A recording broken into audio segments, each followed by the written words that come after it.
Okay, so Simon is up at the top of the barn and he's operating the winch and he's winching a beam very slowly and very carefully. It's just starting to swing a little now. Well, it's in free space, isn't it? And it's just on its way up to the top so that we can get it into position. You can probably see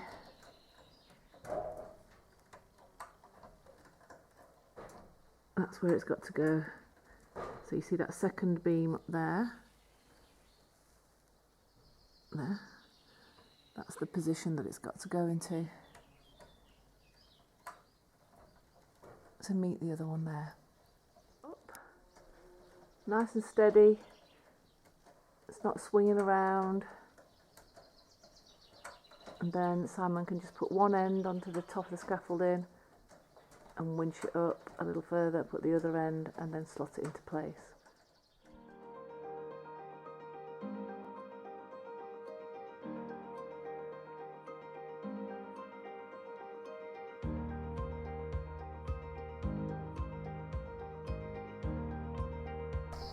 So what I've got to do now is push it much further through so I can get it swinging past that beam and onto there.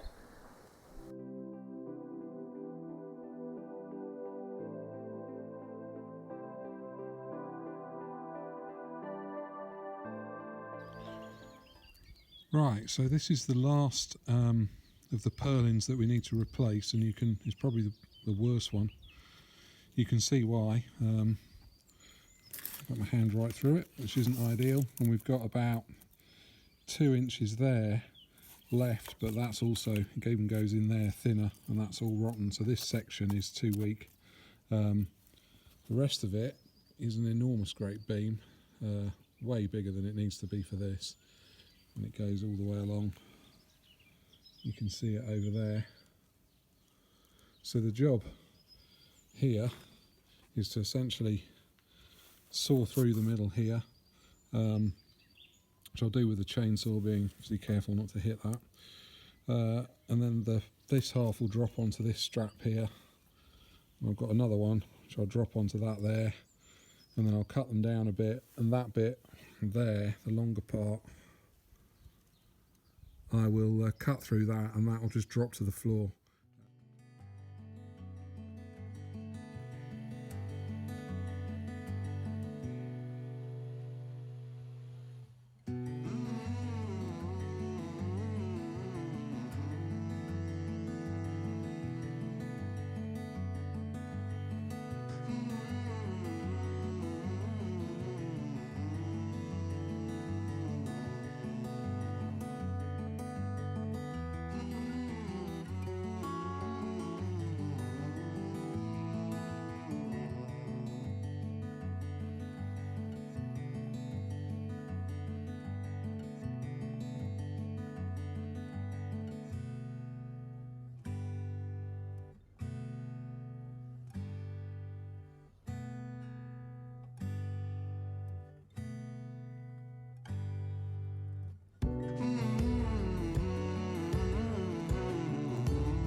Right, so we cut that into sections and lowered that down there.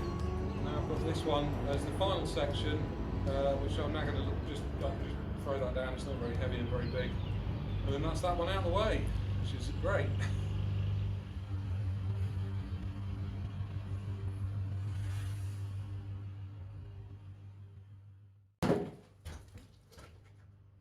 So this is the bit I just showed you with my hand through. And you can see even this, how solid this wood is. But this section here, there's a split coming in here, there's a split coming in here. We're down to under an inch of sound material. Probably it'd be fine, but you don't want probably, you know, you need it secure. So I'm glad we've taken that down, and now we can get a sound beam, which we've got anyway, which is a 4x8, so you've got that much sound material. Yeah, I'm a bit, it's all under control and I'm happy with what I was doing, but if you're not a little bit nervous doing things like that, there's something wrong with you. So anyway, I think that probably helps you to make it safe. Yeah, I've spent a lot of time risk assessing it, working out what's going to drop, where it's going to drop, how to control it, Roping it up. what needs roping up, what needs tying on, what doesn't need roping up, because of course that, I don't know what that weighs, I can just lift it, so it's maybe 80 kilos, maybe 100 kilos tops, but that's a lot of weight on the end of a rope. It becomes a pendulum and you're stood at the top of a scaffold tower, whereas if it drops, it's always going to drop straight down. And I knew where it was going to drop, I knew there was nothing we could damage there, so I was very happy with that. We will winch up the new beam, but that weighs a lot less because these are 10-inch square. Most of the way through they're sound, so it's tremendous weight up there. Yeah, I'm happy to have that done. So this is the 2 purlins that we've taken down from that side, and a lot of it is absolutely rock solid. Some of it, this piece maybe, we'll be able to use, I'm hoping to make a pillar. We're going to put a fairly low rise staircase in here, and so I think one will be a pillar that will support that. And then we'll reuse pretty much all of this because we can chop it into sections, we can make butcher's blocks and tops from it, and we're going to have an island that will have a butcher's block top, and then we've got spare bits and might even be some for sale one day, who knows. What we're going to make? Chopping boards? Chopping boards, butcher's blocks, sort of style chopping boards, so they're all ingrain. That's a good idea. All right, well, you heard it here first. If you want to buy one of those, let us know. Unfortunately, the rain came down and we had to do a few days' work inside. So that's the way it goes sometimes. That's what we did. And so you get a little bit of an interlude here, a break of seeing the other jobs we were doing while it rained for 2 weeks. And we do get back to that beam and finish it. This is the old fireplace that we've got in here, and we thought we'd make a bit of a feature of it. We found it behind an old cupboard, and it may become an old cupboard again. It may be a wine rack, we don't know just yet, but we got rid of all of the loose plaster that was on the walls. There was some exposed stone there, so we've kept that old rustic feel. A lot of this house is a sort of rustic feel. It is a DIY project. We're by no means professionals. So it's a sort of got a rustic finish, hand finished look, because that's the look that we can achieve. We are getting a plaster in actually to help us with the ceiling. So that will be professionally done and nice and flat. But these little areas, it works well, and so we're going for that look. So we've got this old stone that's been revealed, and there's a lovely stone here at the back of the fire. This is actually the lounge, the back of the lounge fire, and it's got beautiful oak lintels in here. So we're just going to have a look at that and see how it goes. Maybe look great with a Godin stove in there.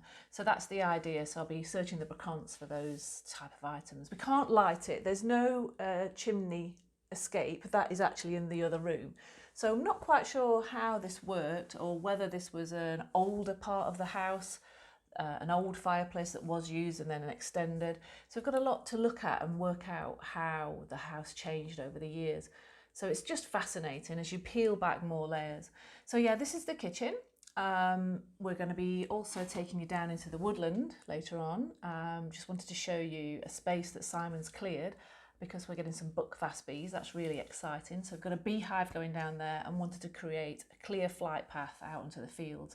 So I'll show you that next. Quick look around the garden. So you can see, oh my gosh, the lupins are coming along. They are amazing at the moment. I've got clematis growing. I've got geraniums. Got a clematis flower, which looks gorgeous. So yeah, we're collecting the bees from Saint Etienne on Friday. So here we go, down to the woodland. The elderflower tree will be coming out soon, so we'll be making some elderflower cordial. Yeah, past the compost. And down here, oh, there's more going on.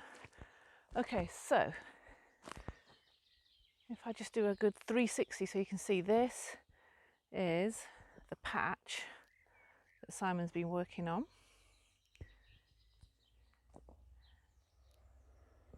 And you can see that it's going to be a really beautiful spot because we can see right out over the fields, and the bees will have a direct flight path out. That's the idea.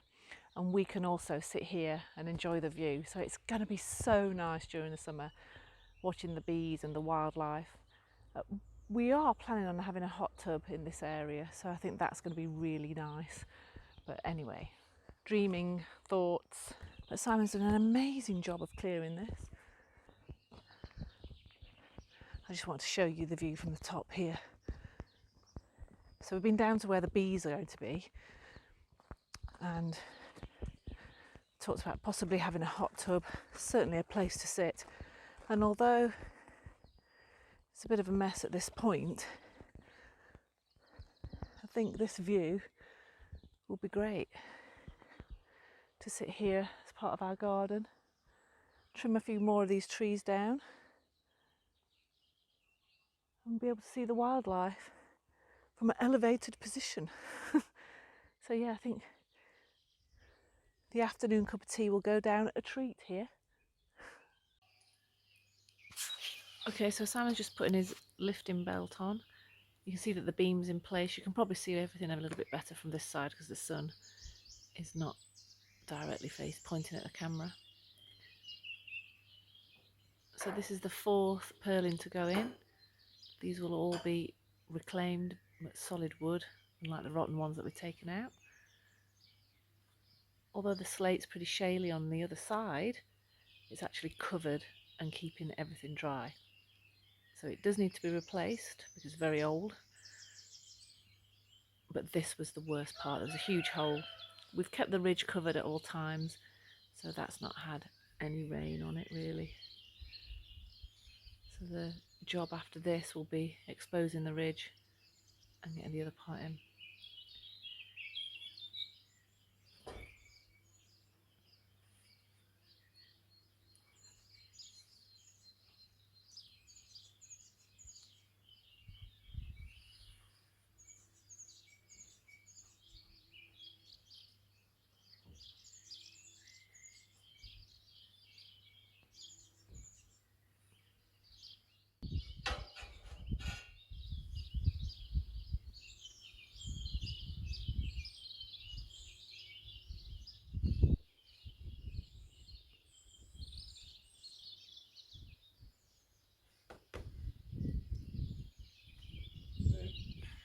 Very good. So when all the scaffolding's down, we can get a ladder onto this side. Is it this side? Yeah. Then we can just pop a new wedge in there to lift that beam up, purlin up, so it's in the right spot, ready for all of the rafters.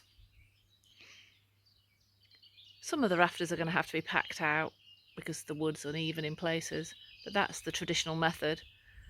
So that's what we'll be doing. But we're off to St Etienne to go and get the bees.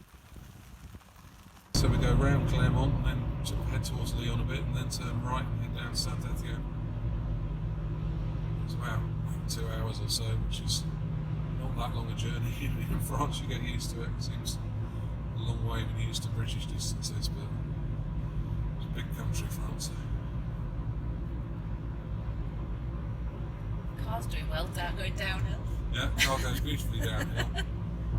The little Citroen Picasso we've got, it's not overpowered. It's got rubber bands, so we have to come back up. It's much happier going downhill than uphill, but with these distances, again, you don't want something that drinks much fuel, and this hardly seems to use any fuel at all, so it's good from that point of view, but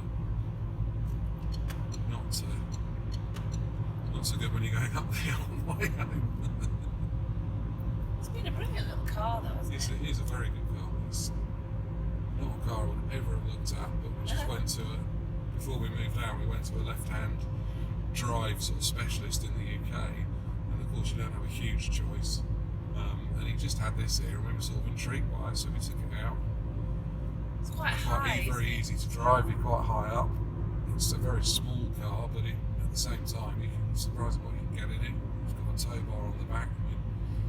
which has been brilliant because we've got a little trailer and we're backwards and forwards to the tip all the time, picking stuff up. So yeah, it has been good.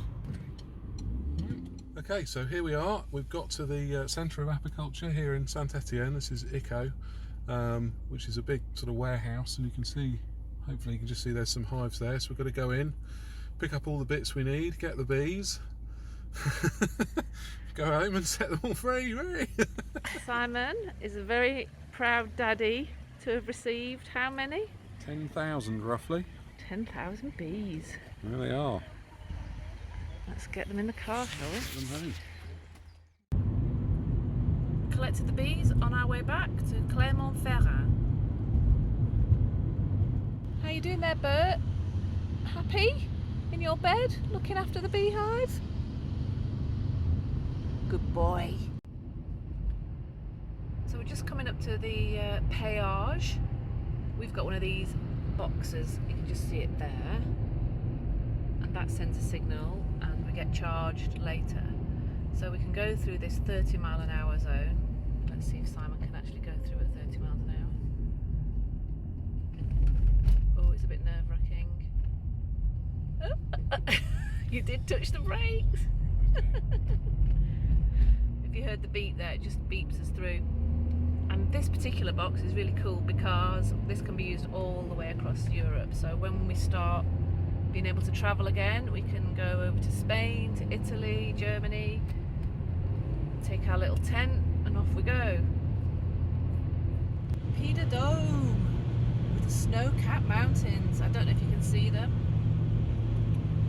but we live at the foot of these, I suppose.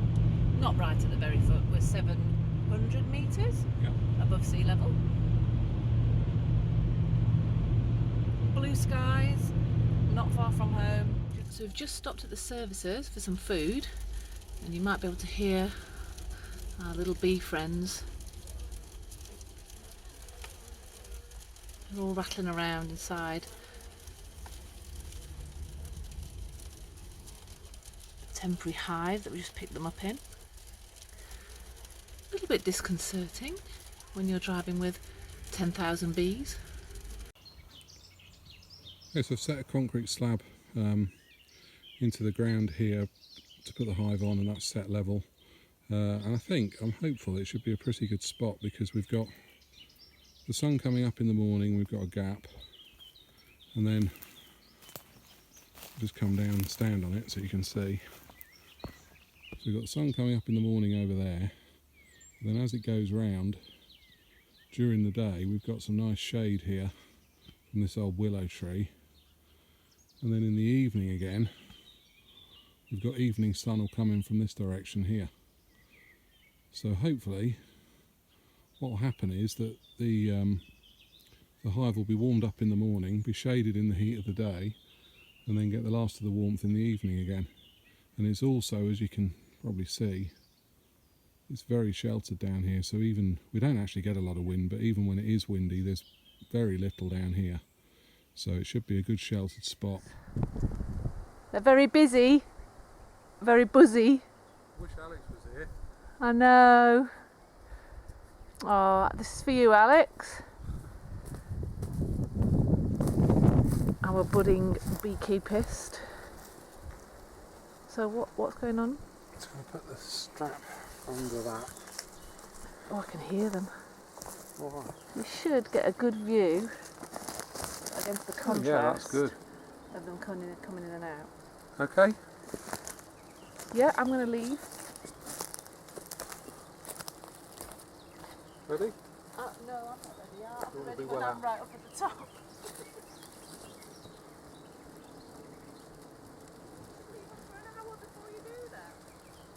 Let me get out and fly.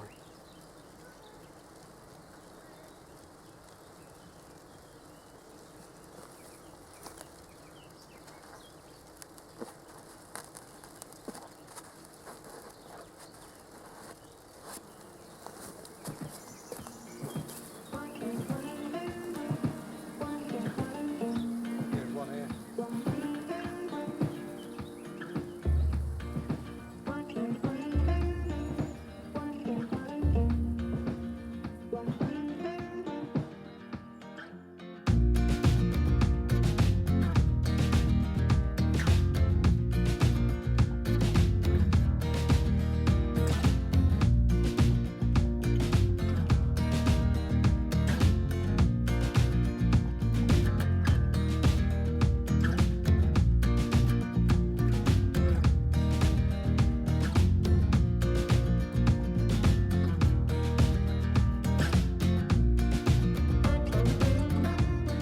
Okay, so I've waxed all of the boxes, set it all up, put it together, and also a couple of slight, I mentioned yesterday,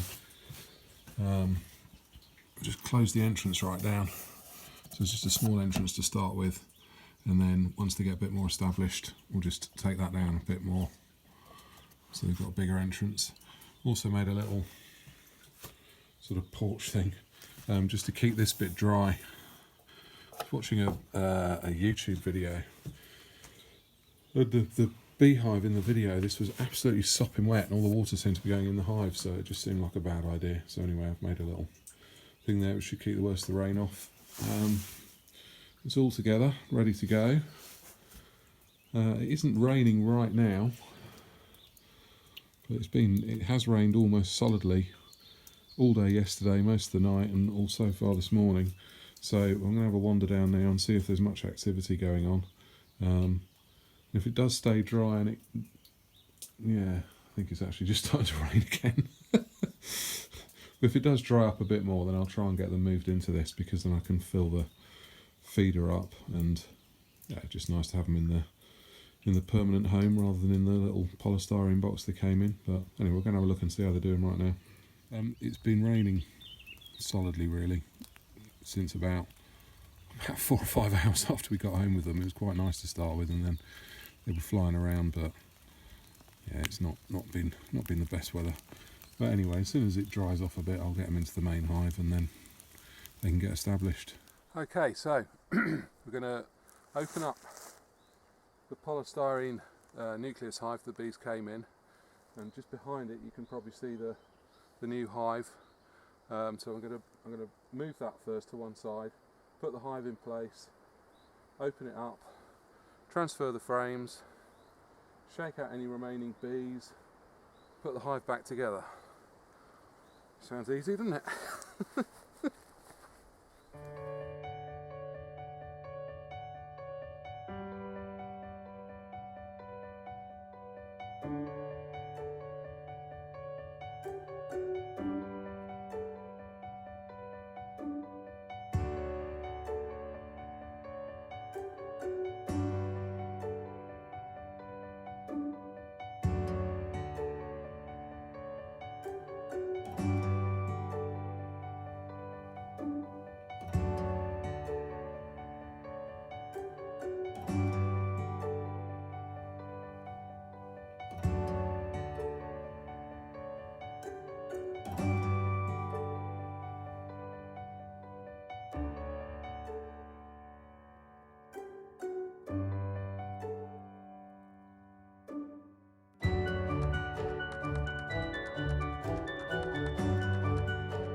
Nothing's ever easy, is it?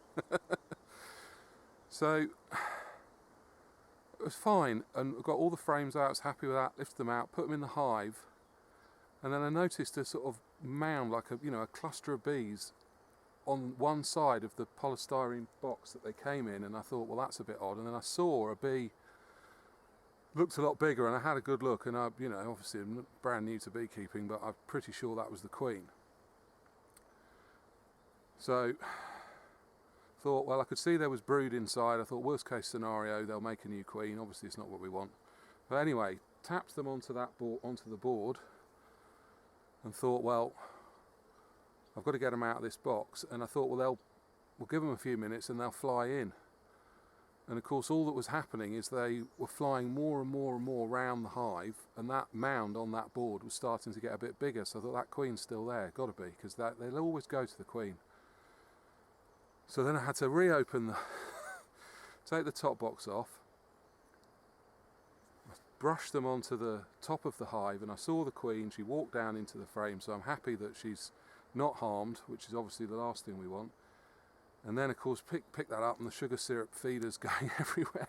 But I just held that and it dripped well clear of the hive, so we put that back on. They'll clear any mess up anyway, and they'll just feed on it, so that's fine. So would have been nice if the queen had just been on one of the frames, like the half dozen videos that I've watched of people doing this. I've never seen one that wasn't on the frame, but there we are. And the good thing is they seem to be very, very calm bees, because I mean, even with all that sort of, you know, me making hard work of what should be a simple job. They seem to be very calm, and now the queen's in there. I don't know how easy it is to see on the camera, but we're back to the few 2 or 3 dozen bees flying around the entrance that there were on the old hive when we kind of started the operation. So it's amazing, as soon as the queen's inside, that's it. They all want to go in, apart from the ones, you know, who are out foraging and so on.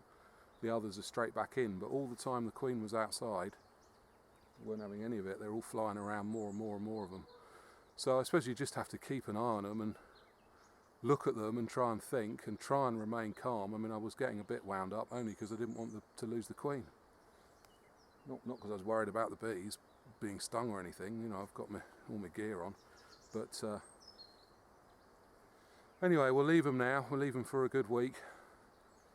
And then I'll probably, they should be absolutely fine. There is masses of flowers around here.